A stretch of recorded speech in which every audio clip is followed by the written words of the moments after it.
세계 2차 대전을 승리로 이끌었던 영국의 윈스턴 처칠이 그가 세계적인 인물로 부상되었을 적에 신문 기자들이 유치원 때부터 그가 대학 졸업 때까지 그를 가르친 교사들에 대해서 전수조사하고 위대한 스승들이란 제목으로 특집 기사를 실게 됩니다.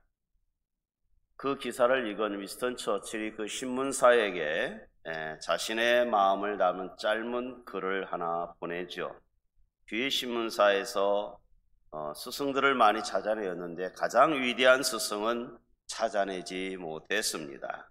가장 위대한 스승은 나의 어머니이십니다.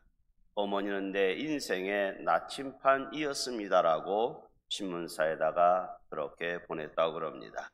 미국의 레이건 대통령도 어머니날 특집에 자기의 어머니의 사랑으로 그가 대통령 되었다라고 이야기를 하죠. 어머니이란 단어만 나와도 우리는 애틋함과 동시에 훌륭한 스승이라는 것이 연결이 됩니다. 오늘날 우리 사회를 지탱하는 힘은 다른 데 있는 게 아니라 어머니의 가르침으로 인해서 오늘날 우리의 사회가 지탱되고 있지 않나 생각해 봅니다. 훌륭한 인물들 뒤에는 반드시 훌륭한 어머니들이 있었더라는 것입니다. 어느 학교에 신학기가 되었는데 선생님이 부임되지 않고 아이들끼리 모래장난하고 놉니다.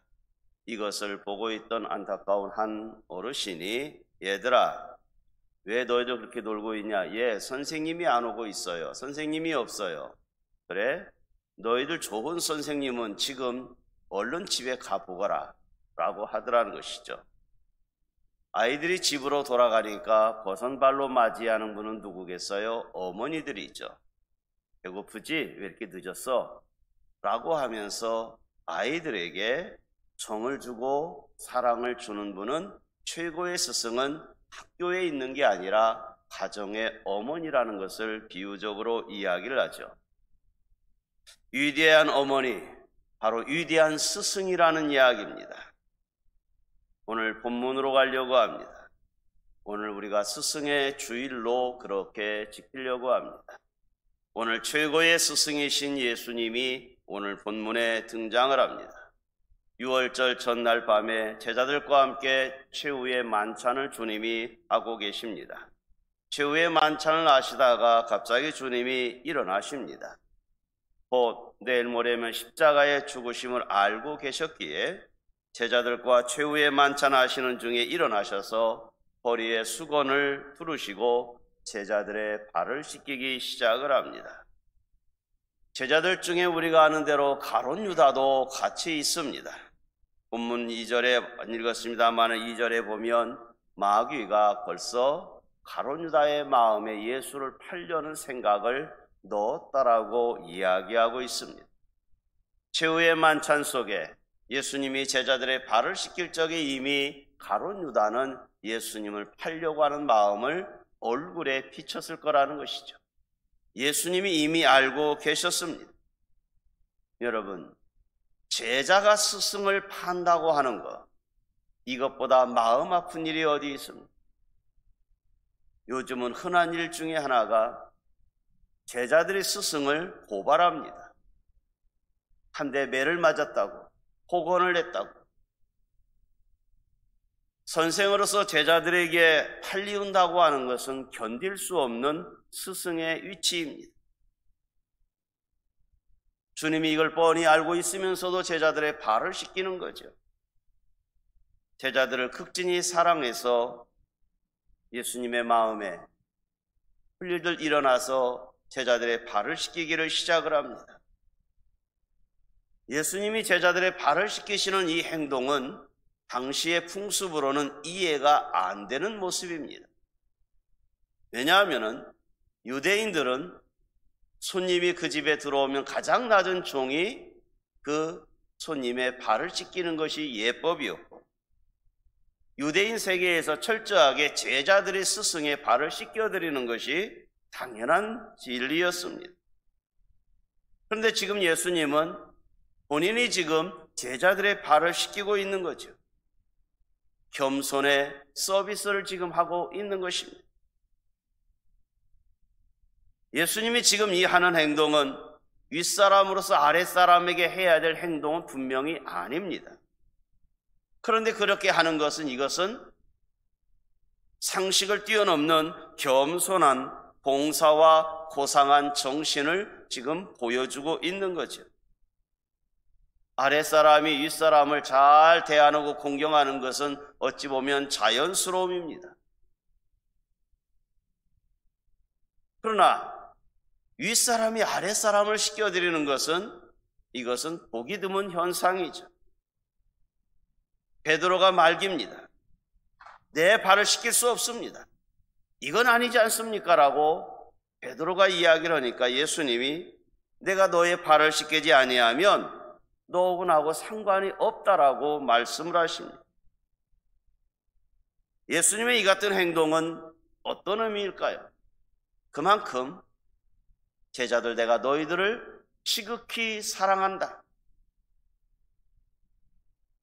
예수님의 이 행동은 인간이 구원자이신 예수님, 하나님을 찾아가는 것이 아니라고 하는 정신을 가리키는 거죠. 구원은 하나님의 은혜와 예수님이 우리에게 오셔서 구원함이 이루어진다고 하는 모습을 보여주고 있는 겁니다. 인간의 노력으로 구원이 이루어지는 게 아니라 하나님의 절대적인 선택에 의해서 우리가 구원의 은총을 받는 결정되는 행위를 보여주는 것이죠. 그래서 12절에서 예수님께서 그렇게 말씀을 합니다. 그들의 발을 씻은 후에 옷을 입으신 다음에 다시 앉으면서 제자들에게 그렇게 말합니다. 내가 너희에게 행한 것 같이 너희도 행하라는 것. 너희가 나를 선생으로 아느냐? 맞다. 내가 너희들의 주고 내가 너희들의 선생이야. 그런데 선생인 나도 제자들 너희들의 발을 씻겼으니 너희도 이제부터는 서로 발을 씻어주어라는 것. 그 안에 가룟 유다가 있습니다. 얼마 있으면 배신할 제자들, 베드로와 더불어 배신할 자들 알아요. 그럼에도 불구하고 하나님의 사랑을 예수님이 지금 보여주는 거죠. 하나님이 지극히 인류를 사랑하셨다. 배신할 줄 알면서도 사랑하셨다. 나도 너희를 사랑한다. 그렇다고 하면 너희들은 이제 오늘 내가 이 한 행동을 보고서 이웃을 사랑해. 사랑의 본을 보여주는 예수님이시죠. 14절에서 내가 주의 또는 선생이 되어서 너희 발을 씻겼다는 거예요. 선생과 주가 되어서. 그러니 너희도 서로를 발을 씻어주라는 거죠. 겸손하게 이웃을 향하여 봉사하라. 티내지 말라는 거예요. 마땅히 내가 할 일이니까 권세로, 권력으로 하지 말라는 거죠. 그러면서 17절의 결론을 예수님이 이렇게 말합니다. 이것을 알고 행하면 복이 있다는 거라. 교회도 직분이 높아가면 높아갈수록 낮아진 사람들에게 선을 베푸는 것은 그리 쉬운 문제는 아닙니다. 그러함에도 교회도 직분이 높아가면 낮은 자에게 믿음의 선을 보인다고 하면 복이 있더라는 것입니다. 예수님을 본받아 자신이 자진해서 형제와 교회를 섬기고 이웃을 섬긴다고 하면 복이 있더라는 것입니다. 교회가 스승의 주일로 오늘 한 주일을 보내려고 합니다. 이 땅의 참된 스승은, 눈에 보이는 참된 스승은 부모님이요, 그리고 지금 눈에 보이지 않는 최고의 스승은 예수 그리스도이십니다. 우리 모두는 예수님의 제자요, 하나님의 제자입니다. 인류의 참 스승이신 예수님, 유대인들은 예수님을 랍비라고 그렇게 칭했습니다. 랍비이기 전에 구원자라고 하는 것을 유대인들은 인식하지 못했던 거죠. 물론 랍비라고 해도 괜찮습니다. 성경에서 랍비, 선생은 칭무가 큽니다.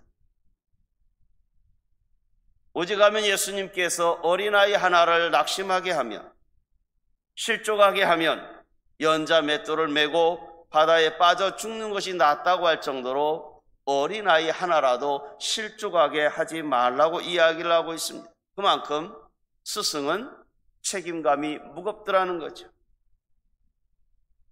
최고의 스승이 예수님께서 제자들의 발을 씻기면서 너희에게 행한 것 같이 너희도 행하라. 나는 그래서 본을 보였다라고 이야기를 합니다.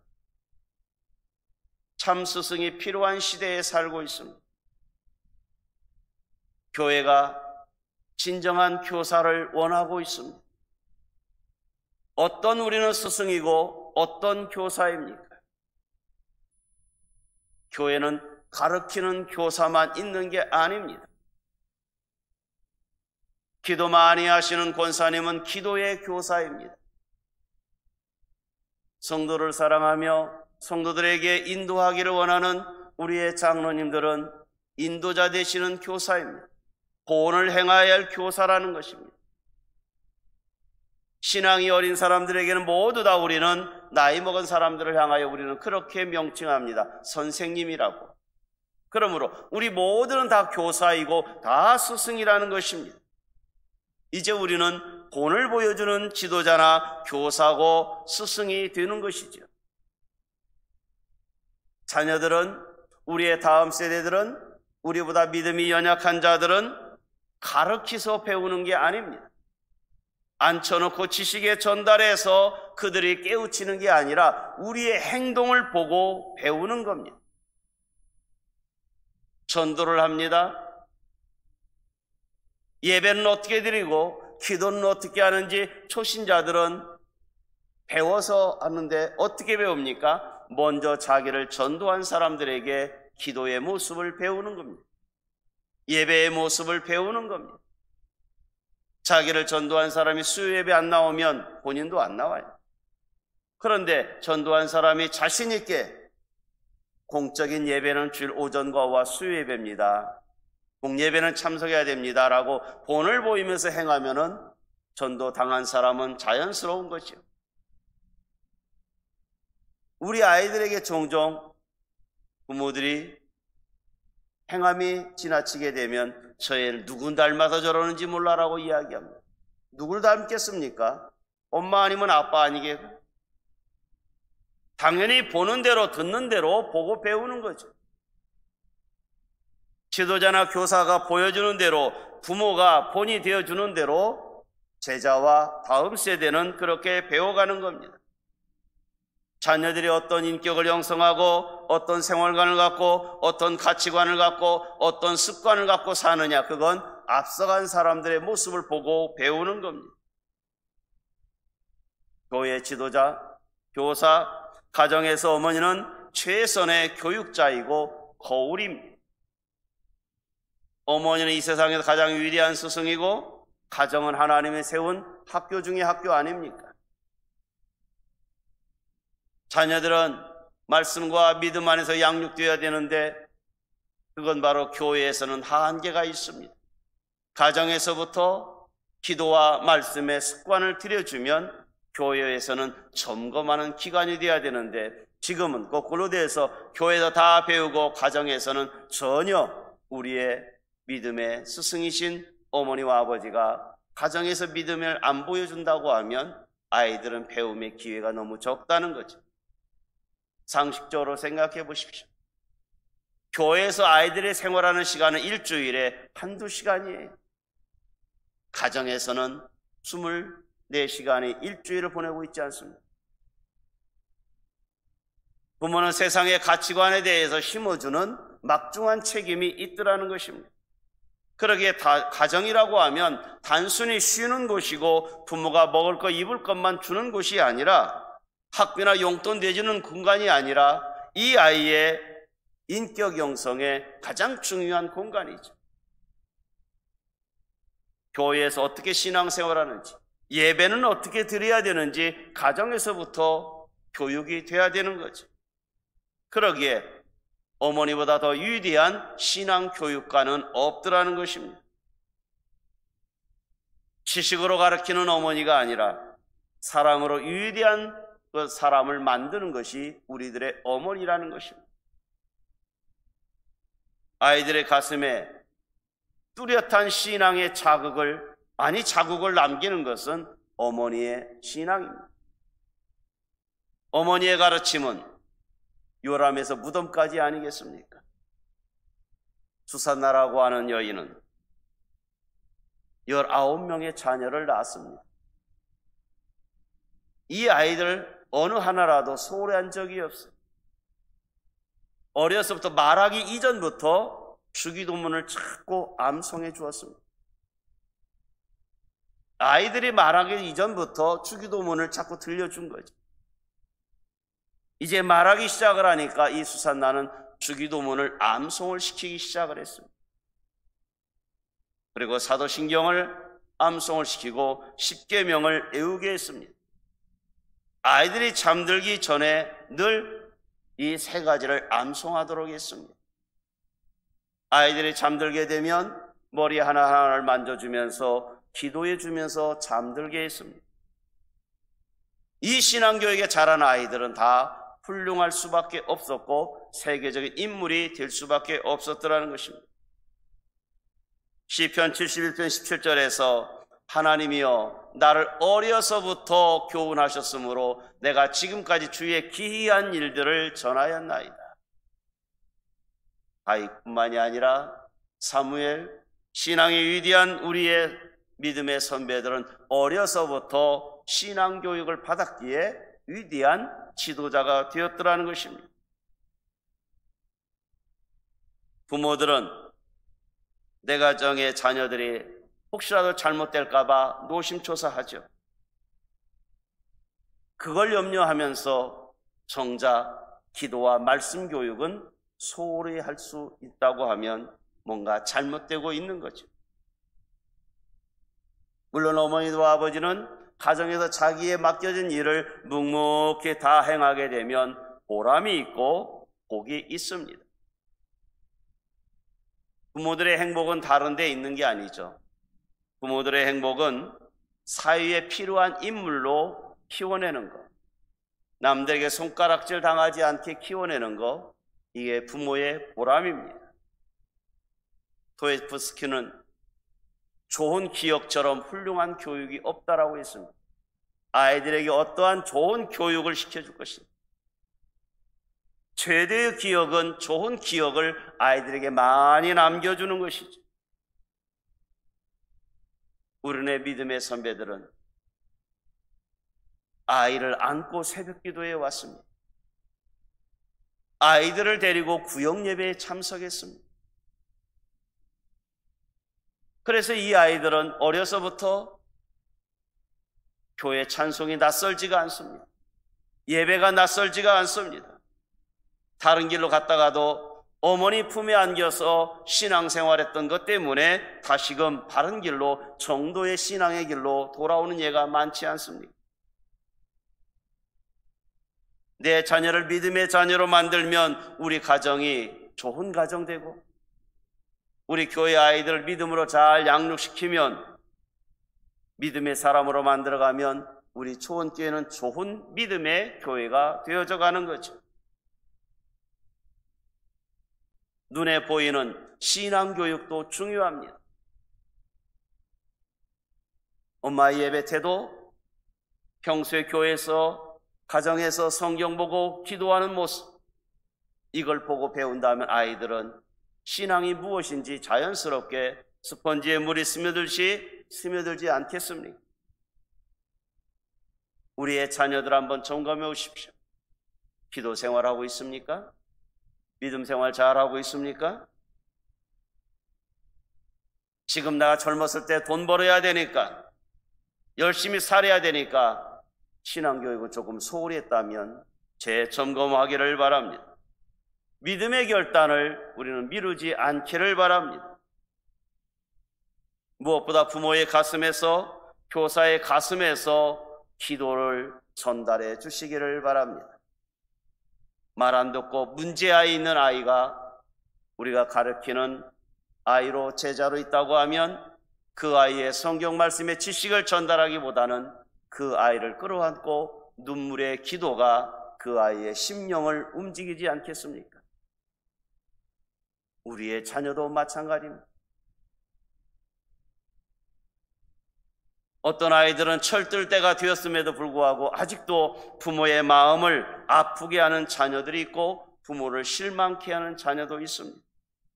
그러나 반대로 아직 장성하지 않았는데 부모의 마음을 흡족하게 하고 부모에게 보람을 느끼게 하는 자녀들도 있습니다.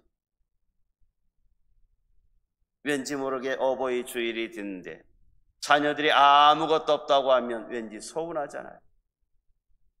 서운하기 전에 과연 아이들에게 내가 무엇을 얼마나 인격의 교육을 시켰는가 되돌아볼 필요가 있는 거죠. 스승의 주일에 우리의 제자들이 가르치는 영적인 말씀을 가르치고 영혼을 맑게 가르치는 교회 교사들에게 무관심하다고 하면 부모님들이 먼저 너 교회 선생님에게 존경해라 가르침이 없었던 거죠. 어떤 경우라도 부모의 눈물의 기도가 있다면 그 자녀는 하나님이 책임지지 않겠습니까? 가슴에서 나오는 눈물의 기도가 아이들에게 전달되면 하나님께서 축복을 열어주지 않겠습니까? 기도와 신앙의 유산을 물려주는 우리의 부모들이 되고 복음과 신앙의 뿌리가 잘 내리도록 가르치는 우리 교사 선생님들이 되기를 축복합니다. 종종 분재를 봅니다. 분재는요 보면은 반드시 잘하는 걸 막 철사로 꼬아가지고 잡아다니고 뒤집어 놓고 해서 아주 모양을 요상스럽게 만든 분재가 더 값어치가 있어요. 기형일수록 분재는 더 값어치가 있어요. 철사를 감아서 억지로 비틀어 놓기도 하고 가지를 막 잘라내기도 하고 분재의 모습을 봅니다. 그런데 종종 그걸 보면서 우리의 부모들이 아이들을 그렇게 만들어가고 있더라는 거예요. 분재와 같이 기형으로 만들어서는 안 되는 거예요. 아이들 교육은 어거지로 그렇게 하는 게 아니라 자연스러움 속에서 아이들이 자라게 해야 되는 거죠. 부모의 욕심대로 만들다 보니까 이 아이가 잘못되어져 가더라는 거죠. 어떤 아이는 부모의 성화에 못 이겨서 대학을 갔는데 중간에 포기하고 다른 과로 전과하는 아이들이 있더라는 거죠. 정신의학의 전문가였던 김현수 박사가 요즘 아이들 마음고생이라고 하는 책이 있더라고요. 거기에서 이 김현수 박사는 요즘의 아이들은 공부라고 하는 온실 속에 갇힌 채 생기를 잃어가고 있더라고 표현하고 있습니다. 아이에게 너 고생은 언제부터 시작되었다고 생각하냐? 그렇게 질문했대요. 그랬더니 아이가 저의 고생은요 엄마 뱃속서부터 시작됐어요. 아니 네가 엄마 뱃속에 네가 뭐 했다고 고생이 시작됐냐? 예, 우리 엄마는요 저를 뱃속에다 넣고 태교한답시고요 아직도 내가 아무것도 모르는 사이인데 알파벳을 배우기 시작을 했어요. 태교한다고 영어 교육을 시켜가지고 제가 알파벳 때문에 뱃속에 있을 때부터 제가 힘들었어요. 어떤 아이는 너는 싫어하는 것 중에 뭐가 제일 싫냐? 공부가 제일 싫어요. 왜 싫으냐? 공부 이제 너무 많이 해서 싫어요. 아니 네가 겨우 초등학생인데 네가 하면 얼마나 했냐? 선생님 모르는 소리 마세요. 나는 2살 때부터 공부 시작했어요. 2살 때부터 어렸을 때부터 조기 교육이라고 그래서 너무 궁금해서 초등학교 졸업하기도 전에 10년 공부했으면 어느 정도 했잖아요. 공부가 제일 싫어요 그러더래요. 어떤 아이는 초등학교 막 들어온 아이에게 너는 뭐가 제일 힘드냐? 저는 육체적으로 힘들어요. 아니 네가 겨우 7살 먹은 애가 뭐 육체적으로 힘들 게 뭐냐? 모르는 소리 마세요. 어제도요 주일날인데 제가 공연 2탕을 뛰고 왔어요. 공연, 뭔 공연했냐 네가? 예. 엄마가 나 하나밖에 안 나가지고요, 신가에 가서 노래 3곡 부르고요, 오후에는 외가에 가서 노래 2곡 부르고요, 저 2탕 공연하고 왔어요. 제일 듣기 싫은 소리가 뭔지 아세요? 너 배운 거 해봐라. 유치원에서 배운 거 해보라고. 저 할머니 할아버지 앞에서요, 재롱 떨어뜨린 게 얼마나 힘든지 아세요? 초등학교 아이에게 너 왜 사니? 아이에게 물어보니까 저요? 엄마 때문에 살아요. 아니 네가 왜 엄마 때문에 살아? 엄마가 저 앉혀놓고요, 내가 너 아니었으면 집 나갔다라고 몇 번을 들었기 때문에 네 아빠 보고 사는 게 내가 너 보고 산다 그러니까 이제부터는 제발 저를 안 보고 살았으면 좋겠어요. 엄마 인생 좀 살았으면 좋겠어요 라고 말하더라는.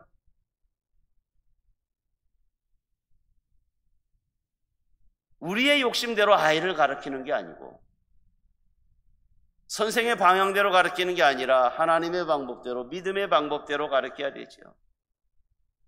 지혜로운 부모들, 지혜로운 교사들, 지식의 전달은 좀 부족해도 아버지의 마음, 예수님의 마음을 심어 놓는 게 중요하죠.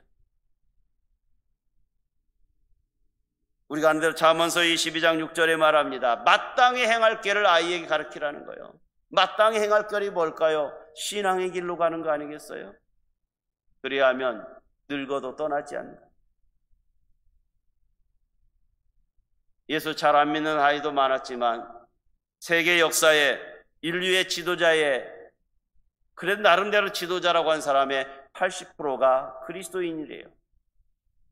노벨상 받은 사람들 중에 80% 정도가 그리스도인이라고 하는 통계가 나와 있습니다. 헬렌 켈러는 태어난 지 만 2년도 안 되었을 적에 보지도 듣지도 말하지도 못하는 사람이었습니다. 셜리번이라고 하는 이 설리번에 의해서 배웁니다. 그는 20세기에 좋은 아이로 영향력을 끼치는 인물이 되잖아요. 어떤 교사를 만나냐에 따라서 장애는 문제가 되지 않는다는 걸 보여주는 거죠. 록펠러는 좋은 스승과 부모님을 만나는 것이 아닙니다. 그럼에도 불구하고 그는 신앙 안에 있었기 때문에 그가 돈 많이 벌어서 대학을 24개나 세우고 교회를 4,900여 교회를 개척하게 합니다.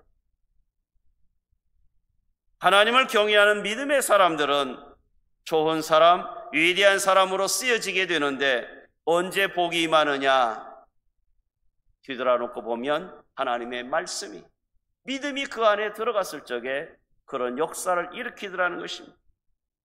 하나님의 말씀은 절대로 헛되지 않는다는 거죠. 이사야서 55장 10절과 11절에 그렇게 표현합니다. 비와 눈이 하늘로부터 내려서 돌아가질 않지요.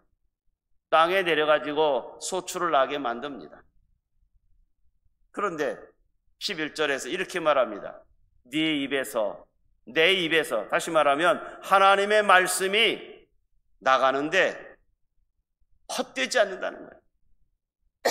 하나님의 말씀은 헛되이 돌아오지 않는다는 거죠. 하나님의 기쁨의 뜻을 이루고 이 땅에 내가 보낸 목적대로 형통해지더라는 거예요. 하나님의 말씀을 들으면 열매가 맺어지고 하나님의 말씀을 들려지면 하나님의 기쁨의 영광이 되더라는 것입니다. 선포되는 말씀은 결코 헛되지 않더라는 거죠. 갈급한 심령을 적시고 마른 심령에 싹이 나고 열매게 맺히게 하는 것, 이건 말씀이라는 것입니다. 우리 아이들에게 다른 건 양보되어도 하나님의 말씀을 늘 암송해 주기를 바랍니다. 말씀만이 영혼을 변화시킬 수 있고 말씀만이 이 아이의 환경을 변화시킬 수 있더라는 것입니다. 하나님의 말씀을 선포할 적에 이 아이의 귓가에 사람의 말로 들려지는 게 아니라 성령님이 함께 하시면 이 아이에게는 생명의 말씀으로 들려지는다는 거죠. 다른 시간을 양보해도 하나님의 예배의 시간을 양보하지 않게 그렇게 교육하시기를 바랍니다. 이 아이들은 어디서 믿음이 자라납니까? 성경은 말합니다. 들음에서 난다고. 아이를 하나님 말씀을 많이 듣게 만드십시오. 그리하여서 100배의 결실을 얻는 우리가 믿음의 열매를 거둬야 될 거 아니겠습니까? 어떤 씨를 뿌리겠습니까? 우리 아이들에게, 우리 선생님들 아이들에게 어떤 씨를 뿌리기를 원합니까? 인격적으로 잘 살아라가 아니라 하나님의 말씀에 의지하여 예수의 형상을 담도록 씨를 뿌려야 되는 것입니다. 다음 세대를 위한 신앙교육을 교회에서는 중단할 수 없었습니다. 어려운 환경 가운데 코로나19라고 하는 가운데서도 우리는 교회 교육을 멈출 수가 없었습니다. 우리의 부모님들 아무리 먹고 살기 힘들어도 애들 가르치는 것만큼은 중단하지 않았습니다. 그러게 오늘날 한국이 있었습니다. 보릿고기보다는 더 험하게 어려워도 다른 건 몰라도 육성예비는 데에서 아이들을 가르쳤기 때문에, 아이들 교육을 시켰기 때문에 오늘날 한국이 있더라는 것입니다. 오늘 이제 우리는 먹고 살만합니다. 이제는 어떤 씨를 뿌리겠습니까? 우리 아이들에게 복음의 믿음의 씨를 이제는 뿌립시다. 인생사 마음대로 안 되죠. 어르신들이 말합니다. 다른 농사보다 자식 농사만큼은 정말 마음대로 안 된다고 이야기를 합니다. 그렇다고 해서 마음대로 자식 농사가 안 된다고 해서 씨를 뿌리지 않고 교육을 안 시키겠습니까? 어찌 될지 모른다고 봄에 농부가 씨를 뿌리지 아니하면 여름에 더웠고 가뭄이 온다고, 홍수가 난다고 봄에 씨를 뿌리지 아니하면 가을에 거둘 게 아무것도 없는 거죠. 요즘에 교회 교육이 안 된다고, 신앙 교육이 안 된다고, 아이들 교육하기 너무 어렵다고 그래서 아이들에게 복음의 씨앗을 안 뿌려놓는다고 하면 나중에 거둘 것이 없더라는 것입니다. 마음 먹은 대로 생각대로 안 된다 할지라도 우리는 계속해서 복음의 씨앗을 뿌려야 되고 믿음의 씨앗을 아이들에게 계속해서 우리는 심어야 될 의무가 있는 겁니다. 그러다 보면 아이들은 언젠가는 복음의 씨앗의 열매를 맺을 때가 있지 않겠습니까? 엘리사의 영적인 은혜의 기적을 베푸는 거 평소에 늘 누구에게 보았습니까? 엘리야에게 보았던 거예요. 스승인 엘리야가 어떻게 하나님 뜻을 알고 어떻게 기적을 행하는지, 어떻게 믿음 생활하는지 엘리사는요 제자이면서 스승인 엘리야를 보고 배웠던 거예요. 그러기에 엘리야 선생님이 하늘로 올라가기 전에 이 엘리사는 스승에게 요구합니다. 스승님, 하나님의 나라에 가기 전에 열왕기하 2장 9절에서 말합니다. 엘리야가 엘리사에게 이르되 내게서 취하기 전에, 데려감을 당하기 전에, 하늘 당하기 전에 내가 너한테 뭘 해주랴? 그때 엘리사가 뭐라고 얘기합니까? 스승님, 성령님이 역사하시는 그 역사가 선생님이 평소에 살아있을 적에 많은 역사 이루지 않았습니까? 그게 성령의 역사 아니었습니까? 그것을 저에게 갑절로 있게 해 주시옵소서.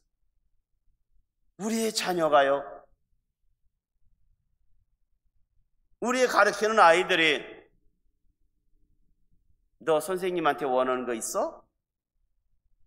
우리의 가르치는 아이들이 부모에게, 선생님에게 그렇게 질문했을 때에 이 아이가 선생님, 저는 다른 거 필요가 없어요. 선생님이 늘 평소에 기도하고요, 말씀의 영역이 있잖아요. 그 은혜가 저에게 갑절이 있었으면 좋겠어요. 얘야, 네 꿈이 무엇이니? 엄마, 저는 엄마의 그 기도의 영성을 배우고 싶어요. 아빠의 그 영성이 저에게 갑절이 있었으면 좋겠어요. 이렇게 말한다고 하면 우리 신앙 성공한 거 아닙니까? 예수님이 제자들의 발을 씻기면서 보여준 겸손과 이 사랑의 본을 제자들이 실천할 때 예수님은 얼마나 보람을 느낄까요? 이 제자들은 예수님이 최후에 만찬하다가 발을 씻기신 이 정신을 이어받아서 훗날에 초대교회를 세우고 사람들에게 헌신하고 순교까지 하잖아요. 예수님의 겸손의 모습을 최후의 만찬에서 배웠기 때문에 어떻게 신앙생활하고 어떻게 이웃을 섬기고 초대교회를 어떻게 세워가는지를 알았더라는 것입니다. 성도 여러분, 스승의 주일 때 참된 스승 예수님이 제자들의 발을 씻기면서 우리에게 교훈했습니다. 참된 스승 되신 우리의 기성세대와 우리의 교회 교사 선생님 여러분, 믿음의 자리로 인도하는, 그리고 신앙의 자리로 인도하는 참된 스승님이 되시고 참된 교사가 되기를 주의 이름으로 축원합니다. 기도하겠습니다. 하나님 아버지, 예수님의 본에 따라서 우리도 이웃을 섬겨가되 특별히 우리 다음 세대들에게 신앙의 본을 보여주기를 원합니다. 믿음의 본을 보여줌으로 한국교회가 소망이 있게 하시고 한국사회가 소망이 있는 믿음의 하나님의 나라가 되게 하여 주시옵소서. 예수님의 이름으로 기도합니다. 아멘.